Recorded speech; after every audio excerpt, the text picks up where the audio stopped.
Hey guys, it's Christine Vales. I hope you're having a great day, an awesome week, and a blessed month here in this biblical month of Sivan, where the Lord is reminding us of His extravagant provision and His extravagant love toward us. And I wanted to put a post up today because it's a significant day on God's calendar. As we find in Scripture, it is the 23rd day of Sivan, and this day is highlighted in the book of Esther in chapter 8. So I just wanted to highlight a few things because as I was reading through, I was like, wow, this is really good stuff. And it's really timely that the Lord is bringing this, highlighting this here in this month of Sivan, the month of great giving. Because as we read through Esther chapter 8, we'll see that God has given us great authority. And He shows this to us through Queen Esther and Mordecai here in chapter 8 in the book of Esther. So break out your Bibles and check it out, because at this point in the story, Esther approached the king. She revealed her true identity. Haman was revealed, his evil plot. He was already hung on the gallows. And so now at this point in chapter 8, we see that this authority was given to Esther and Mordecai. And so it says here in chapter 8 that the king gave the house of Haman to Esther. It was basically over her overseeing, right, her authority.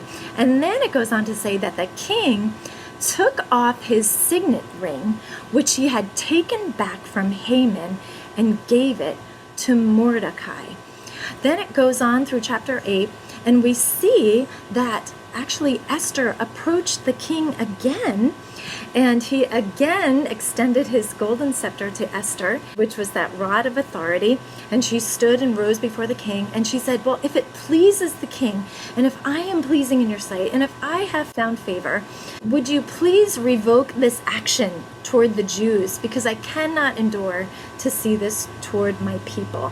So Haman was killed, but this decree for the annihilations of the Jews was still in play. And so she was going to the king to ask him to revoke it, basically. And so if you read on, this is what he says to Esther and Mordecai. He says to Esther, I have given the house of Haman to Esther, and Haman was hung, and to Mordecai the ring, right? And he says to Mordecai and Esther, now you write to the Jews as you see fit, and say it in the king's name, and use the king's seal. For a decree written in the king's name and sealed with his seal cannot be revoked. So this is exactly what they did. Esther was going to the king saying, can you rewrite this thing? And he was saying, no, I've given you the authority to do it. You do it. You write it in my name and with the seal of my ring. And so as we know, this is what happened. Mordecai and Esther, they came together and they wrote this new decree that basically decreed that the Jews could defend themselves and they could attack any people or nation that was coming against them. And that is exactly what they did. And what happened was, as a result of that, when that decree went out, there was great rejoicing. And this was even before they defended themselves. They were just happy that they could defend themselves at all and that the curse was reversed, right? So Esther and Mordecai had to step up in their authority. And so I believe that's what the Lord is highlighting to us. He's saying, I've given you the authority. I've given you my word. I've given you my spirit. Even when Esther says, if I have found favor in your sight, we have the favor of God. If we are children of God, if we are born again, we have His favor. So we have everything. We actually have more than Esther and Mordecai had, because we have the Holy Spirit as believers living in us 24/7. So we have the power of the Holy Spirit, and even the baptism of the Holy Spirit, which really gives us the boldness to speak. And so I am just sensing the Lord is saying, rise up in your authority, take action. No weapon formed against us shall prosper, but that every word of judgment we shall condemn. So we have to speak the truth in love, and we have to speak in righteousness.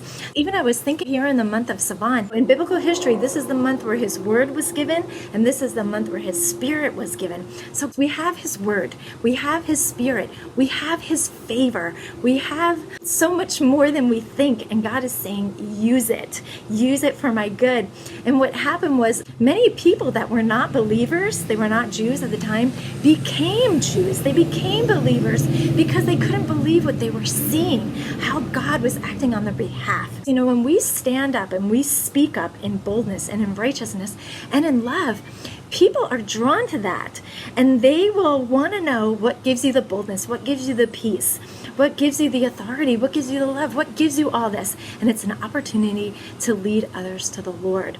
So I just want to encourage you guys, check out Esther chapter 8. There's so much in there. I couldn't even get it all out, but I encourage you to search it out for yourself. But be encouraged, use your authority, use your voice, go forth. He has given you everything you need to speak his truth in love and in boldness. Enjoy this 23rd day of Sivan. Blessings.